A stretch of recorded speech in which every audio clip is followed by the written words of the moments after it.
Le diable est parmi nous. À preuve, le nombre croissant de messes noires, de cultes sataniques, de la magie noire. L'intérêt grandissant pour tout cela est sans contredit encore accru par la musique rock, voire métal qui pousse à la violence et à l'immoralité. La musique rock n'est pas autre chose que de la pornographie mise en musique et ses effets sur les jeunes sont dévastateurs.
« 1958 Lin Cray, jeune rocker pousse le volume de l'amplificateur de sa guitare au maximum et en le bricolant, celui-ci sature et donne un son distordu. D'un son clair et propre, on passe à un son saturé, rugueux, plus puissant et agressif.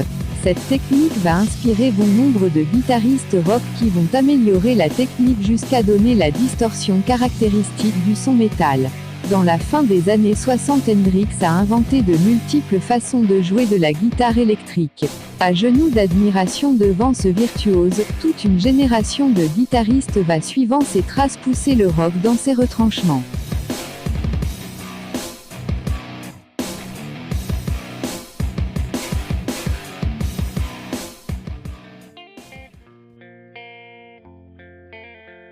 Le 10e festival de musique métal Hellfest à Clisson en Loire-Atlantique préoccupe un collectif de chrétiens engagés. Motif, 6 groupes programmés seraient ouvertement anti-chrétiens. En effet, une pétition en ligne qui a recueilli plus de 2200 signatures exige la déprogrammation de 6 formations musicales sur un total de 160.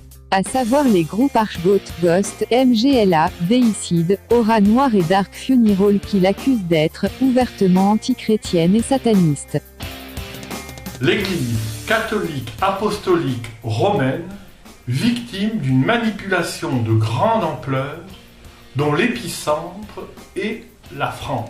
La France mais aussi tout le monde occidental originaire chrétienne, dont la franc-maçonnerie a pu déployer son arsenal influent de frères dans des postes clés apparemment pour décrédibiliser le christianisme dans les générations futures.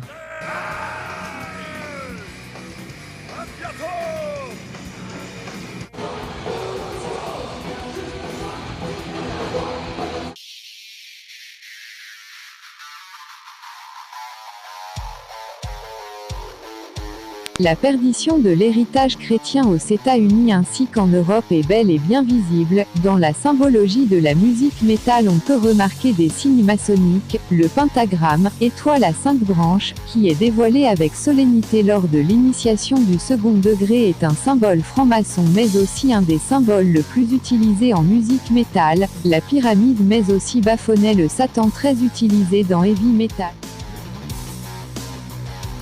On remarque aussi un signe de la main qui représente la déesse cornue de la sorcellerie Pan ou Cernunnos, également maçonnique et belle et bien antichrétienne. Ce n'est pas du hasard si la franc-maçonnerie est bien ancrée dans ses musiques pour jeunes souvent autochtones.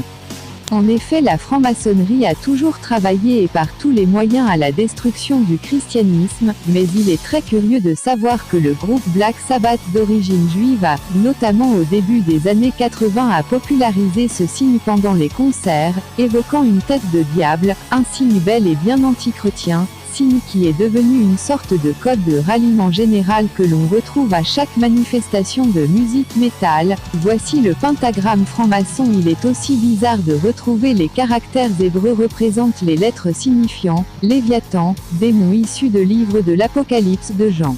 Autant de signes, autant de logos que la musique rock est soumise au bon vouloir de cette judéo-franc-maçonnerie pour enlever toute tradition et esprit communautaire chrétienne sur des jeunes bien souvent en crise d'adolescence.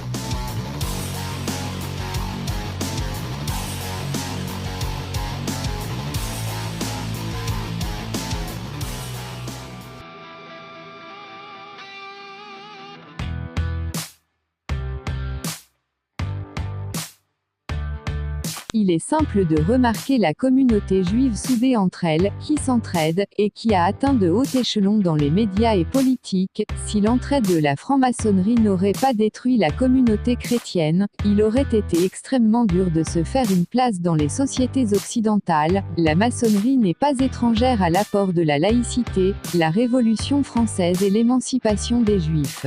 Désormais les autochtones d'origine chrétienne comme ici en France, sont continuellement obligés de renoncer à leur identité religieuse, traditionnelle et même raciale. Que ce soit le rock, le rap, la techno ou toutes sortes de musique pour jeunes, la franc-maçonnerie a envoyé ses tentacules et laisse une jeunesse livrée à elle-même, bien loin des traditions de leurs pays respectifs.